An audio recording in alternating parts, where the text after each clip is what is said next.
He's the Saudi Minister of Economy and Planning. We're also joined by the Prime Minister of Tunisia, Youssef Chahed, as well as Rami Hamdallah, the Prime Minister of the Palestinian National Authority. We've also got the Chief Executive of the Bahrain Economic Development Board, Khalid Al-Hurmeini, and we're joined by Alan Bajani, the CEO of Majid Al Futtaim, who I spoke with last night live on CNBC, I might add. But I'm actually going to kick off with you because you are the representative of the corporate world in the private sector. And from what I have gathered, speaking to you guys off the record in the green room, you know what the problems are. And the question is, are you going to be bold enough to tackle them? Well, I mean, yes, of course, because there's no point otherwise to keep them for us if we want to make any difference. So the reality is, and that's the part of the discussion that you are having is, and with Khalid, we've been talking about it in the Manama meeting, I think not 2 weeks ago. 2 weeks ago, a few weeks ago.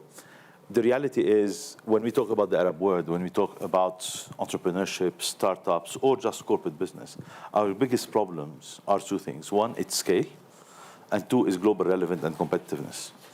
And these are two things that people don't like to talk about in this part of the world simply because it opens up wounds. You know, we have been, for the past, I would say, almost century now, since some of our countries gained independence and some of our countries get formed, we have been ingeniously working on making sure that we put barriers, you know, across the Arab world. And the reality is that we have a market that's as big as most of the largest market in the world, as Western Europe, or almost as big as the US, if not more, if we actually are smart enough to work together. And the reality, and go beyond the individual's agendas. I think the corporate world in the Arab world has been suffering from that, and in some cases we have been complacent. I think the private sector has been complacent in a lot of ways, although I think very politely and nicely putting the topic forward, but we did not do enough. And if we want to promote innovation, if we want to really promote growth, we need a market. We need to give our youth a market. We need to give people that want to invest in the Arab world a market, and we need to give ourselves a market. And short of that, we'll never have the San Francisco or the Palo Alto or the whatever that exists elsewhere. Silicon Valley exists not because people that are born in that part of the world are born smarter, simply because they have a good education system and they also have a market. Our market, we take it 3-4 million at a time. And if we really want to reach somewhere, it is about two things: scale, and scale will give us global competitiveness and global relevance. I want to bring Khalid in on this because we were discussing this a little earlier about FDI and meaningful FDI. And you don't want dribbles, you want something significant. What can we expect going forward from these other governments when we're talking about FDI and corporates from the United States, from Europe? How do you make yourself competitive and attractive enough for this kind of thing to happen?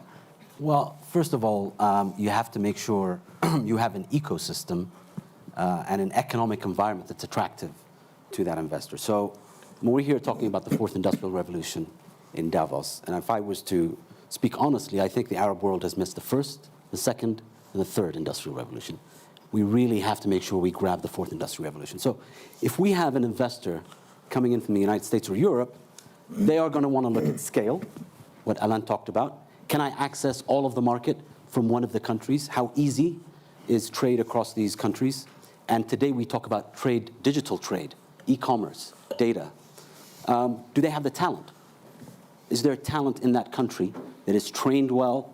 And we talk about education every time we come to Davos about the Arab world. But I think we have to think now about tactical. We have to think about vocational education. And then we have to think about, on top of that, how do we allow access to funding to them and to the entrepreneurs that sometimes they serve? And I think for a region, certainly the GCC, that has close to $3 trillion, we have been net exporters of capital. Today that's changing. We see that in the Public Investment Fund in the Kingdom of Saudi Arabia, an investment in the country to develop the countries. But we need to accelerate that. And fourth is meaningful FDI. We have the Googles of this world, the Salesforce, but they have sales offices. They don't really have, physical investments where they are training engineers and coders. And we need to change our outlook of them not having a sales outpost, but having a meaningful impact on our country. And I'll give you an example. We've welcomed Amazon into the Kingdom of Bahrain. They're building the first hyperscale data center in the region. They've done that because there was competitiveness in the market. They took a bet on the scale that they can achieve in the market. and they took a view that we as a regulator are going to introduce talent into the market. Not everybody will take that leap of faith. We've got to make sure the building blocks are there. Mohammed, I want to ask you about that because obviously Saudi Arabia is the biggest economy in the region. Anything that happens in Saudi Arabia has a major knock-on effect to other governments as well. Dubai, most particularly, is the most obvious one to point out. But I have to ask you, in terms of the Vision 2030, what happens in Saudi Arabia still to this day is very much dependent on the price of oil. And volatility is something that every energy minister that I have spoken to in the last month says is going to continue into 2019, and they're very concerned about it. How do you plan around that? Because you not only have to deal with the oil prices, but you also have to deal, frankly, with the effect of the murder of Jamal Khashoggi. I mean, you have to deal with sentiment. How do you make Saudi Arabia and the rest of the Middle East attractive, given all of these kinds of constraints? I think your question is about hope and a credible model in the region where people can see evidence and results on the ground. So Saudi Arabia took that initiative and started Vision 2030 2 years ago. Recently, for example, the joint effort with the United Arab Emirates is a significant evidence that two countries can sit down and agree very specific targets, measured, where they can show the world how can issues be resolved. So talking about borders and trade, one of the examples between the Council of Saudi and UAE is basically we decided that the borders will be easier, digitized, accessibility of trucks, etc. Instead of taking more than 72 hours, it will take now hopefully 3 to 4 hours. But that's two significant economies talking about issues, talking about regulations, talking about how a business in the UAE can automatically be a business in Saudi Arabia and vice versa. So there are hundreds of those initiatives. Our objective is to lead the region and give hope to entrepreneurs, to investors. But equally in-house in Saudi Arabia, we've realized that investors, FDI, talking about FDI, need to see also a framework, a best practice. Beyond the human capital, which is a big challenge for the whole region, and employment, etc., we've also realized that rules, regulations, the legal environment, the logistics, and the checklist is so huge. Hence, Vision 2030. And our objective regionally is to make sure that the youngsters, the foreigners, the people living in Saudi Arabia have hope and have a reference and have something they can relate to. How likely is it that we're going to see a change in terms of the borders? Because obviously Saudi Arabia and the UAE have made a lot of steps that far, but frankly, Absolutely. You don't see that happening between other governments. What's it going to take? Well, our hope is that when people see this model kicking and working, they actually ask to join. And there is no way but to be practical about it. I mean, we can always talk. The Middle East, since the early 30s, we've been talking about issues, challenges, wars, conflicts. I think the time now is right to talk about solutions and talk about realistic solutions that can be implemented on the ground. I'd like to bring in the Prime Minister of Tunisia on that, because frankly, you are not dealing just with the daily cost of living in Tunisia. You're dealing with this major political cost of pushing through IMF and World Bank reforms. And that's frankly something that has caused protests on the street. And now you've got a lot of people saying that, you know, since 2011, Tunisia really hasn't moved on. So you're dealing with a whole host of other challenges. Mm-hmm. Yes, thank you. Thank you very much. Thank you for the invitation and to share those thoughts about the strategic outlook of the Middle East. The Middle East, which is a complex region, sharing common issues, all the issues that you mentioned. But I would like to say that probably in North Africa, there are a lot of common issues with the Middle East, but there are some differences, I guess. For example, in terms of competitiveness, I don't agree that we are not competitive at all. If you see countries like Tunisia, Morocco, Egypt, we can see a lot of foreign companies producing high value-added product, recruiting engineers, doctors, things like that, in those countries. Now, of course, we are living in a special situation after 2011 and the revolution of what was called the Arab Spring. So the situation is totally different because we're going through a political transition, and this has a cost. And we're paying, between brackets, the cost of this political transition. It has a cost because the economy suffered during the last few years. Then we had the IMF coming, but a country like Tunisia before 2011 used to grow at 5%, 6% a year. But of course, it was not a democracy, and there is a kind of learning curve to reach the democratic objectives. And we consider that in Tunisia, for example, we succeeded in implementing this democracy, building democratic institution with free and fair election, and writing a new constitution in 2014, giving rights to minorities, things like that, which is very important and today. But this has impacted the economy. And we don't forget that we were also attacked by terrorists. All the MENA region is threatened by terrorist attacks. And many countries suffered from terrorist attacks from ISIS, from Al-Qaeda, including Tunisia, of course. We had been attacked 3 times in 2015. For a touristic country, of course, this was the goal of those terrorist groups, and this impacted the tourism industry, but also the economy, of course, since tourism is represent an important share in our economy. So, I think the model now, at least in North Africa, is being, and this is probably the challenge today, is about social and economic challenges. And in Tunisia, we are embarked in strong reforms of our economy, and this has a cost, of course. As I mentioned, the democracy costed for Tunisia, but we consider this cost, still we can manage this cost. The cost was that the economy suffered, the production was stopped for many production like phosphates, like oil, etc. And because, as I mentioned, there's a learning curve, people did not understand well what is freedom, what is democracy, after living so many years under one political color, one political regime, etc. So this is very important, and I think... It isn't a new story, is it? I mean, this is the story of the region that we talk about every single time we sit at the World Economic Forum. Yes. This is something that is not, you price it in, isn't it? I mean, at this point, you're pricing in the conflict. I would refer to the feedback we're getting here in Davos from the bilateral meetings we have from multinational companies who's very interested in the Middle East. And for them, if I address the scale issue and the FDI issues and the geopolitical issue, they do realize the potential. It's a very rich region. Under the ground, above the ground, demographics, IT-savvy societies, the Red Sea, how much trade goes through it. People do realize the potential, but they also ask us, especially governments, to connect the dots.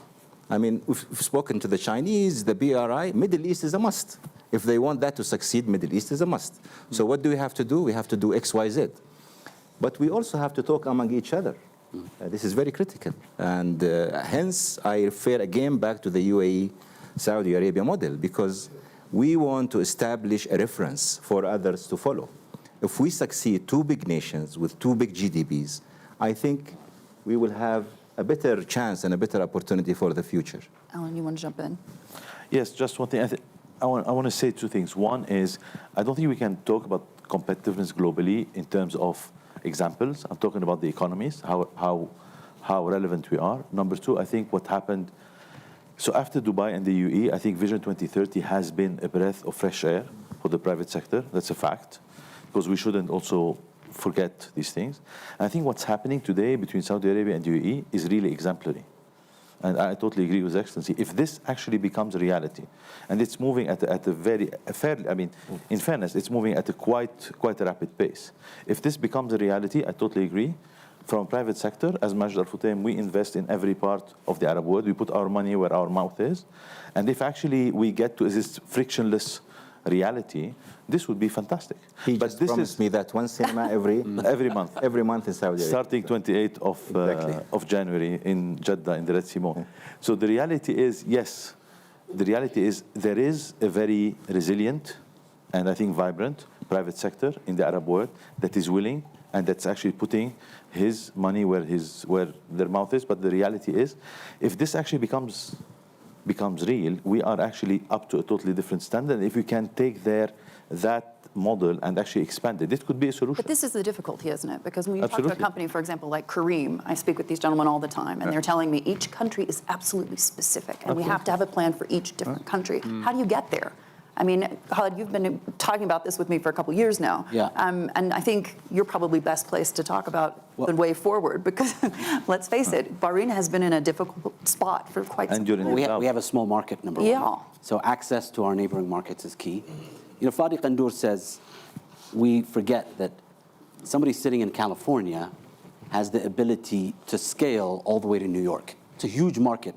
And the same thing is with China. If you're sitting in Shenzhen, you can go and expand all over China. So, and the European Union provides that. So scale is extremely critical. I think Kareem and Sug are exceptions. They went and grew and developed their companies in each market. Not every company is going to be able to do that. That's not easy for an entrepreneur to do.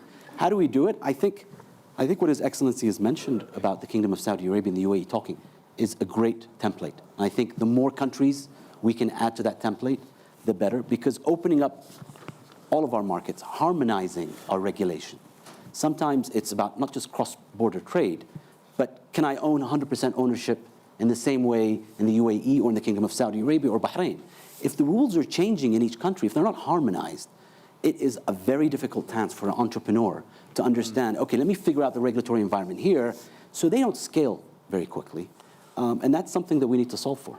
I want to bring in now the Palestinian Prime Minister and ask you about the fact that you're a country that essentially is operating under occupation. And at the same time, when there are significant donations from neighbors, those always do come with strings attached. And it's as if it's an elephant in the room. First of all, thank you for allowing me this opportunity to meet with this incredible audience here. Really, our situation is unique in Palestine. Imagine a country working under occupation. You imagine we have been 52 years under occupation. If you talk about the West Bank only, you talk about 64% of the land under full Israeli military occupation. You can have no investment. You cannot build a school. You cannot build a clinic even there. You talk about Gaza. Gaza has been under siege for the last 12 years. Imagine, and despite all of this, actually, we have been able to build a resilient economy, actually. And I must say that recently our growth ratio, actually, was about 2.3, which is incredible, actually, under the circumstances in Palestine. Actually, we have seen manifestations of the fourth industrial revolutions in Palestine, and this helped us a lot, actually. This virtual global economic community, actually, it helped us a lot, actually. Now we have online shopping, for instance. Women will go and make clothes and sell it through the social media, actually. This helped a lot, actually. If you look at, for instance, our GDP, if we compare our GDP between the 2015 and last year, for instance, it was increased by 6%, actually. It was increased under all circumstances. So really, we managed to build through entrepreneurships. We have startup businesses. We have incubators at each university in Palestine. We have a technical incubator, actually, where universities will look after certain innovative projects and commercialize them. And we have been successful. We have a special program. But sir, I want to ask you, I mean, in terms of what you need from neighbors and what you need we from the need mobility. Mobility, actually. You know, we are under occupation, and the only passage for us is Jordan. We need, actually, to see our products being waived of tuitions, the customs, actually. This is very important for us as Palestinians.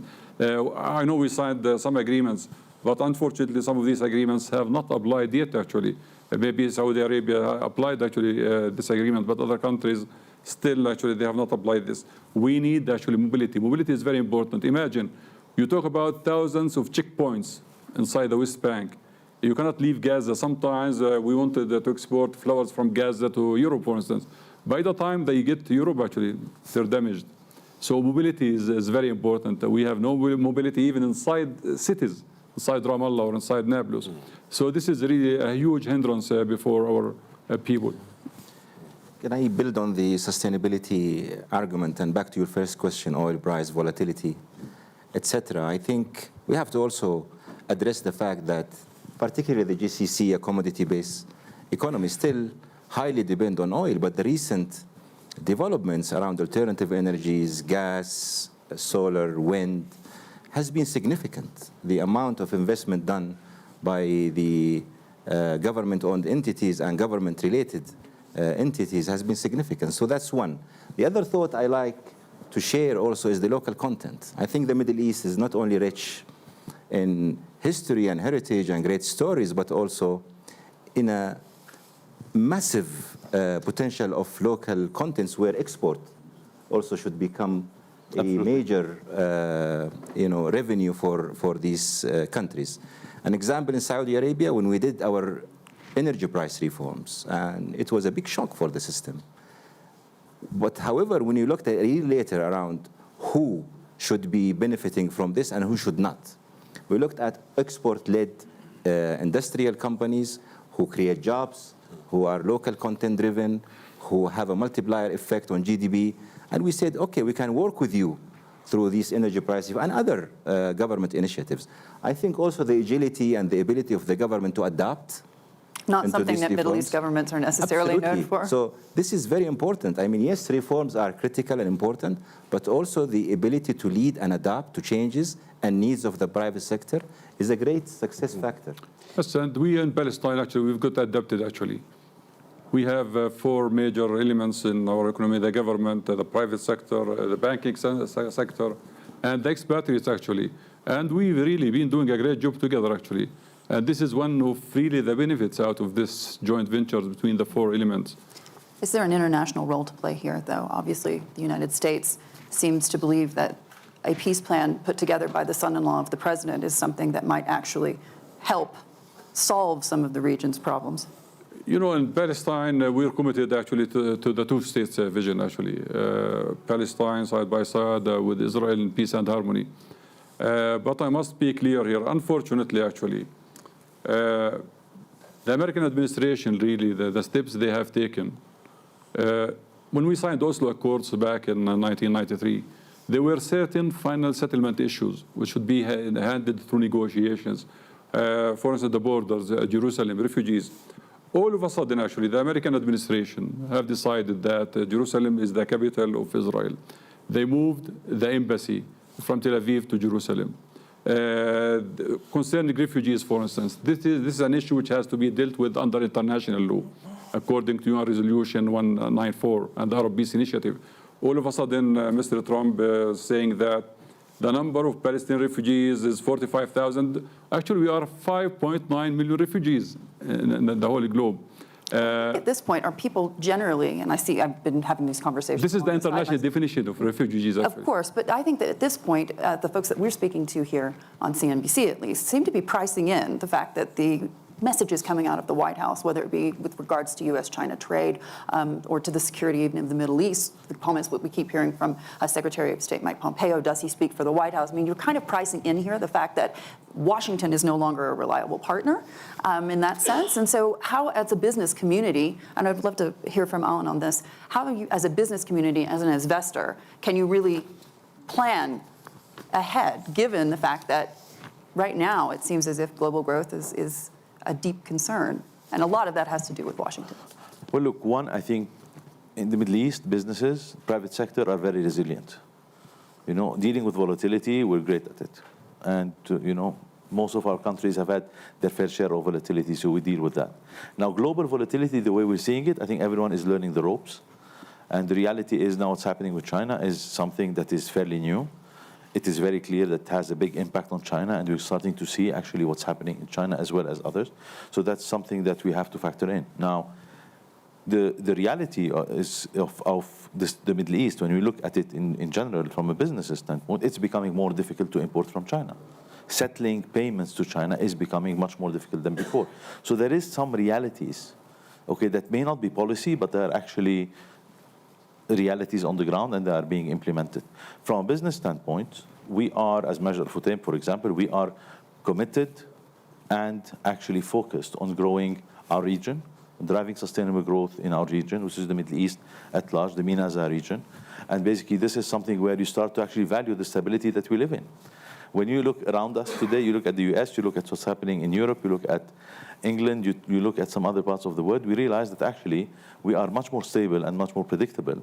And I think what happened in Saudi with Vision 2030 has actually in a way directly for Saudi and indirectly for the region, has set a vision, a plan, and a pace that I think was badly needed. And businesses like us benefit from that because we know the trends, the headwinds, or basically the tailwinds, and we see other governments that are actually either following suit or basically making sure that they are at par. Building on that thought, I think if we look at it from our point of view and look at our investment powerhouses, PIF, ADIA, etc., when they looked at the West for opportunities, the spectrum is wide open. Individual companies, infrastructure opportunities, etc., etc. Now, the other way around, I think the more institutional build we have, the more visible we are to the rest of the world. I'll give you an example, privatization in our part of the world. The minute we put a standard and established the PPP law, and we've actually spent a lot of time bringing this to the best practice globally. This month alone in Saudi Arabia, we've done 4 transactions. All of them are multi-billion-dollar foreign investors, because they want to come to an infrastructure where they know exactly what it takes, what's their part in the PP, and what's the government role, et cetera, et cetera. I think collectively, the more we institutionalize our businesses and government leads, the global investment community will look at the opportunities differently. But also the regional investment community. If you'll allow me. Allow me to say, actually, when you talk about development, actually, without security and stability in any region, you cannot achieve that. Look what's happening in the Middle East, in Yemen, in Iraq, in Syria, in Palestine. Libya. Actually, what we need to see stability. We need to see security. And one of the major, actually, causes for this insecurity is the Palestinian conflict, actually, the Palestinian-Israeli conflict. Once, I believe it is settled, I think too many conflicts can be settled in the region. So I don't think we can talk really about real development without stability and security. So security and stability are of high importance for any development, whether in Saudi Arabia, whether in Palestine, in Tunisia. This is actually very important, and we cannot ignore this, actually. And instead of spending billions of dollars on war now, for instance, why don't we invest this actually in development? Colin, do you want to weigh in? Yeah, I think we can't talk about the Middle East as a whole. So when we talk about the risk reward, Idiosyncratic. there are differences. And I think we talk about the GCC, there's a different risk reward ratio than in other countries in the Middle East. So I don't think we can talk about the Middle East in one broad brush. Clearly, stability and security is a prerequisite. But I think that, again, we're here to talk about not only FDI, but job creation. I mean, the big subject in our part of the world, 400 million people, 50% under the age of 30. Very important. That's an opportunity. These are millennials. In some aging economies in the world, Japan and Europe, they complain about an aging population. We have a young population. You can unleash that potential. The challenge, though, is their expectations. They want jobs. They want quality of life. They have aspirations of what they see in other countries because of social media. So meeting those aspirations, and I think if we talk about FDI, we have to talk about job creation for jobs that our nationals will want, will aspire to. We look at not only jobs, but are they paying salaries that are attractive to our nationals? And so we've imported labor. I talk about the GCC. We've imported labor. So there's job creation, but it's not going to our nationals. It's not paying that level of salary. So I think that is something that we have to pay attention to. That's what I mean by FDI with impact. And I just say on talent, we have a venture capital firm that we've seen from Silicon Valley. They have talked about the talent that the Palestinians have, men and women, as coders, as programmers. We also need to think about mobility of people amongst our countries. And if we are going to import, why don't we look at importing smart coders from Palestine, smart coders from Syria? We need to think about the Middle East and think how we solve for all of us. Yes, I would like to add that I agree with my friend that we cannot tackle the whole MENA region, as I mentioned earlier, with the same, because business models are different between oil-producing countries and other, and I think the key word is about stability here, at least in our region. Not only stability in the country. Look, for example, instability in Libya impacted the situation in Tunisia, not either at the security level, but also economically. Libya used to be a third or the second trade partner of Tunisia before what happened in Libya. So now everything is stopped. We had thousands of workers that came back to Tunisia. So instability in our neighboring countries impacted a lot Tunisia, plus the instability that happened in Tunisia after 2011. So if we'd like to talk about growth and development, we need to have political stability, security. This is another threat that was added during the last few years with all those terrorist groups. For example, in the case of Tunisia, we, as I mentioned, we invest today more than 50% of our budget for security forces and for equipment, and this is something new. So this is done, and this money is taken to develop interior region of the country, to create jobs, etc. So I think everything is changing, at least in our region, and we need to adapt to this change. But we need to have also social stability, because all those what's happening is impacting those vulnerable population that that cannot follow globalization, and we need to have a kind of a safety net for those people to protect them. And microeconomics in our countries were really suffered during the last few years. So we need to have those microeconomic deficit stability. A country like Tunisia, we used to have 1% deficit in 2010, and we had 6 or 7% in 2016. So before trying to invest and boost growth and create jobs, we need to stabilize the situation, including microeconomic deficit, current deficit, things like that, and then think to those population that can threat the model if those population are not really challenged, and we cannot find solution for those vulnerable population. I'd like to go back to the practical solutions and do something about it. And if I take Dubai as an example, they've started their journey in the late 80s, and I can't count the number of events, negative events that took place in the region, from the Gulf Wars to Asian crisis to extreme volatilities in oil. I mean, the list is very long, yet Dubai is here, growing, showing the world what an example could be. So again, because they've established the role model, they've established rules, regulations, security, and they've done a great job. And I always go back to what can we do about it. From a government point of view, policymakers, I think one thing, for example, we've done in Saudi Arabia is to create new sectors where it is very specific to Saudi, great for local talents. That sector is services. We do receive millions of visitors to our holy cities every year, and within that, there is a huge business opportunity.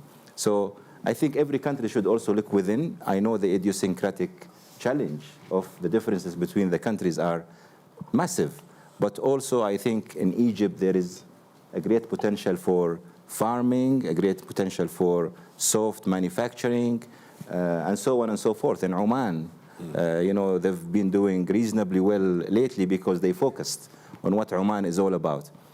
So there is a role for individual countries to deal with the idiosyncratic challenge, but also collectively, we need to be practically thinking about what can we do about it as a region. I may add something here, actually. I think security is very important and stability is very important, but education also. Investment actually should be in education. Education is the hope for the Middle East. We should equip our students actually with talents, with the skills that can really equip them for the future jobs, actually.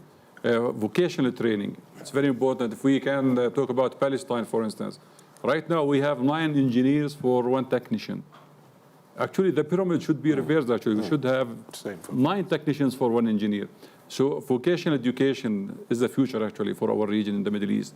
It's badly needed. I believe investment in education is investment in hope for the whole region. Alan, I want to bring you in on this in terms of the corporate perspective, the private sector. So many private sector individuals that I speak to on CNBC, publicly and privately, tell me that they feel that there's a trust deficit for the governments, because whether they're sitting in Saudi Arabia, they're hesitant to invest their capital post the events of the last couple of years, whether they're sitting in the UAE and looking at the property sector and saying, oh my God, they did it again. You know, this is the thing. There's a trust deficit. How do you address that? How do you see that playing out? There is something quite interesting, actually, on that. This morning, I was on a panel with Edelman, on the Edelman Trust Barometer, and there are two countries in the Middle East, UAE and Saudi Arabia, that have the highest trust between people and government, which is 84% for Saudi and 80% for the UAE. And come to think about it, these are the two countries that have been doing the most for their economies. Saudi, especially lately, and the UAE. So the reality is, we have, I'm 46 years old almost. Okay, since I remember, security was an issue in the Arab world. And it's right, you're right, it is an issue. And Palestine is a different, Palestine has a special, unfortunately, a very special case. But the reality is the solutions to the Arab world will only come from the private sector. Put aside Saudi Arabia and the UAE, where actually the governments have resources. There is no government in this part of the world, in our part of the world, that has the ability to deal with its own issues on its own. It's the private sector and foreign direct investment from within the Arab world to within the Arab world. We export capital, and we cannot invest enough in our own countries. And yes, security and stability is an issue. Without it, we can't have business. You're absolutely right. But at the end of the day, we've been talking about this for 50 years. And there'll always be good reasons why we can't do it. And we also have to remember, in order to foster stability and security, we have to create jobs. We have to open up for the private sector and give the opportunity to the private sector. All what we have to do, change the mindset, ease the regulation, and let the private sector work. And what we are today, we are in a reactive part of the world where we're consumed with issues that are real, but they're not going to make a difference. The only difference is, I think, what Dubai has done, open up. Just open up. And your own private sector in any country in the Middle East and other private sector within our part of the world will come and invest and create their own opportunities. We don't need government to tell us what are the investment opportunities. We know it. But we need to be able to invest. We need to be able to get a visa to go and see what we're going to invest in. We need to be able to employ people. We know what needs to be done, but we can't do it enough. And this is what I think the Middle East needs, is a wake-up call. The reality is here, and we're working here. So on that thought, the governments are as enablers, making sure the financial markets in each country are stable, developed. It's very important. But I actually like to think about it as a partnership between, in a transition phase, maybe the government and the private sector, maybe for some time, before the private sector really can grow and compete and take charge. However, the private sector also have a list of requirements, yes, things they need in this partnership. So again, the government's enablers make sure that stability, confidence in the market. I mean, look at the recent borrowing that took place in the region. People are willing to invest 30 years money in the region. Yeah. And that's a significant signal of confidence. But we need not to get only the debt out of the global markets, but we need to get the actual investments to create quality jobs, to create opportunities sustainable for our economies, and transfer of technology and the know-how. Colin. I think the story of Dubai is an amazing story because there was investment in infrastructure. When you build a modern airport, modern buildings, ports, build a modern airline, nobody thought any country in the Middle East could rise to global standards and invest. And people questioned the Dubai model. But it has been proven over time. So it was an investment in hard infrastructure. And I think many countries in the Gulf are now looking at investing in their airports, in their ports. So I think it was an investment in infrastructure, which is key. On top of stability, and China is a good example of this, once you build that modern infrastructure, and I think that's where the government needs to lead, then the private sector can build on top of that. It builds trust. They will use the ports. They will use the airports. You will have foreign investment come into your country. Then the next stage is soft infrastructure, meaning we have to think about smart employment policies, smart business operation policies, and do it at a national level and synchronize it beyond our country. Because ultimately, when you look at many countries that have done this in the world, the Singapores of this world, Hong Kongs and so forth, they've done both. And I think we are on the right track. The Kingdom of Saudi Arabia and Vision 2030 has highlighted this. We in Bahrain have opened up 98% of our business sectors to foreign ownership. Only 2% have been restricted to local ownership. We've invested in the new knowledge economy. So I think you have to do the both. You can't just look at hard infrastructure. You have to look at soft. And I think the combination is what we need to be aspiring to. And speaking of that kind of synchronization, Prime Minister, when you're sitting in Tunisia and you're looking at the fact that the United States has really left the park when it comes to regional influence, what are you expecting from your neighbors? Because you don't want to be left behind. I mean, globally speaking, in the MENA, and more especially on the North African region, we are, of course, missing economic integration. You know, those countries are quite similar in terms of cultural, in terms of geography, in terms of common issues. Those countries has a low level of growth, have a high level of unemployment, especially among higher educated. This is one of the main problems, for example, for Tunisia, is that 1/3 of unemployed people own a higher degree. And this creates a lot of pressure on governments, since those people, I mean, your economy needs to create jobs for those people, skilled jobs, and this is make a lot of pressure. And this is the same, I guess, for North African countries. So we need to have better integration between our countries, which is not working today, because we have our economies are really can be complementary one of the other, but we're not taking advantage of that. And the private sector, we need to create a better environment for it. We need to create what we call an enabling environment, and to help the private sector to jump in. And that's why we're trying to reform our investment code, our fiscality. We try to have implement PPP project in order to involve the private sector, because I know that the public service is saturated and we cannot. But this is also start with education, because if you go to the let's say MENA region, education is not really creating for the students the capability or the capacity to create its own project and employing other people. It's always asking governments and public service for jobs. And you know the situation of the public service in different countries of the North African region, at least, and deficit, etc. So we need to change our education. We need to adapt it more to the job market. And those strong and deep reforms, sometimes they're not taking place because they need time, and they need they're not easy to challenge. They need to conduct this change and to have later results. But in the short term, we need to work on digitalization, for example, because we can shorten the time. For example, in Tunisia, we have 15% of people that graduates from the university are on ICT, and I mean many of them are leaving to Europe today and to the US because they find better job opportunity, and so this is a huge loss for our economy. So working on education, working on vocational training, very important. You know, we are sharing the same issue finally, and trying to work on digitalization. Since for example, I take Tunisia, entrepreneurship can be much easier when we go to those kind of activity. Mohammed. I think one missing point we haven't touched is innovation. The importance of innovation and the role of governments as incubators, making sure those talents in the Middle East, because we do believe that talents have no nationality.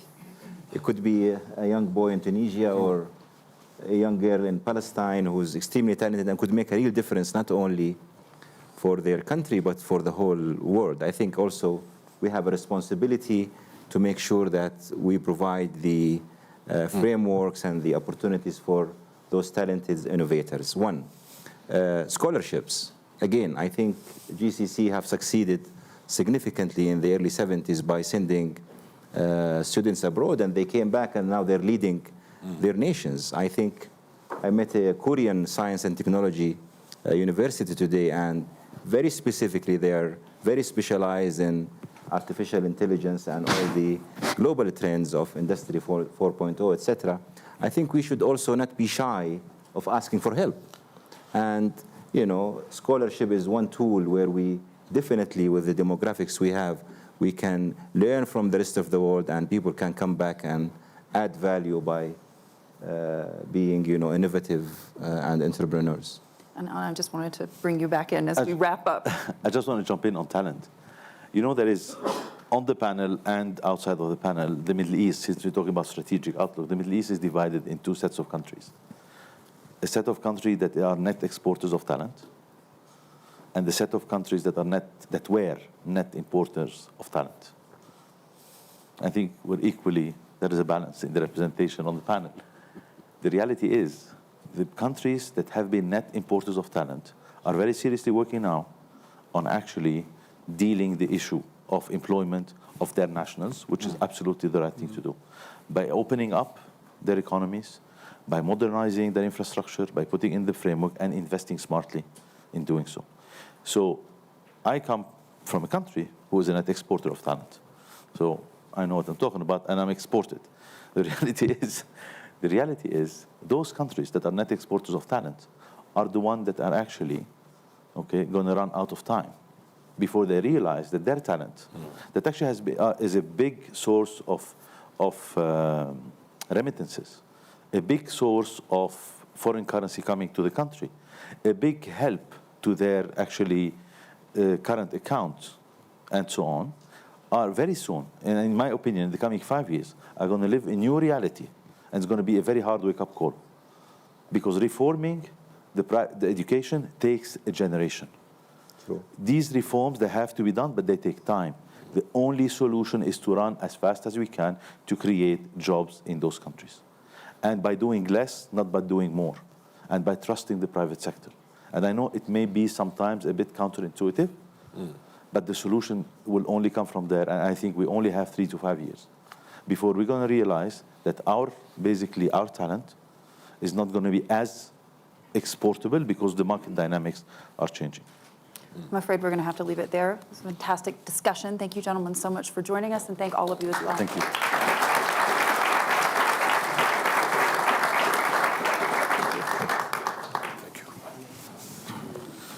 شكرا معلوم. تحياتي هتخلوا حد كله وصلوا